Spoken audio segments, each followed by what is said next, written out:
J'aime vraiment ça, répondre à des questions sur l'écriture, alors je vais répondre à celle-là. Dans mon livre, j'ai tué un des personnages, ça enrichit l'histoire, mais j'avais prévu de faire d'autres scènes. Que faire? Change ton plan.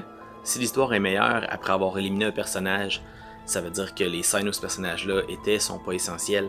S'il y a de l'information essentielle dans ces scènes-là, faut que tu réussisses à passer cette information-là ailleurs.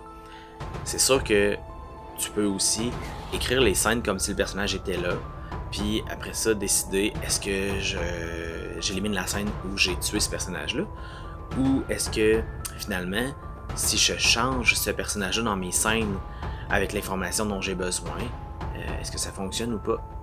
On peut le faire avec le plan et le retourner dans tous les sens.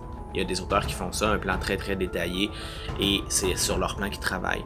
D'autres auteurs, moi je suis plus dans ceux-là, vont écrire et ensuite réfléchir, réécrire, corriger, et le faire avec le texte lui-même et non pas avec le plan. Dans les deux cas, ça fonctionne, c'est valide dans les deux cas. Mais moi, c'est ça que je te dirais. Si l'information que tu passes dans les scènes peut se passer autrement, mais que c'est meilleur avec un personnage qui est mort, laisse-le comme ça. Mais si tu as l'impression que ce personnage-là est essentiel pour que les scènes fonctionnent, ben peut-être que de le tuer à ce moment-là, c'était pas la meilleure des idées. Dans ce cas comme dans l'autre, moi je dirais, rends-toi au pire jusqu'à un point où tu as vraiment à décider est-ce que je le garde mort ou pas, ce personnage-là. Et c'est à ce moment-là que ça va peut-être influencer. Et ça dépend aussi de ta narration.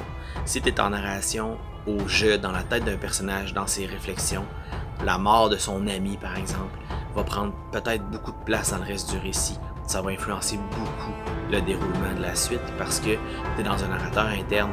Si tu es dans un narrateur externe, omniscient, qui est un témoin, qui est un il, qui est autour du personnage, à ce moment-là, le fait que le personnage soit mort occupe peut-être moins de place dans le récit parce qu'on est moins dans la psychologie profonde du personnage, parce qu'on n'est pas à l'intérieur de lui-même, on est à l'extérieur, on est une caméra de témoin.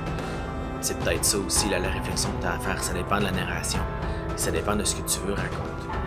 C'est ce que je dirais comme réponse. Bye bye, bonne écriture.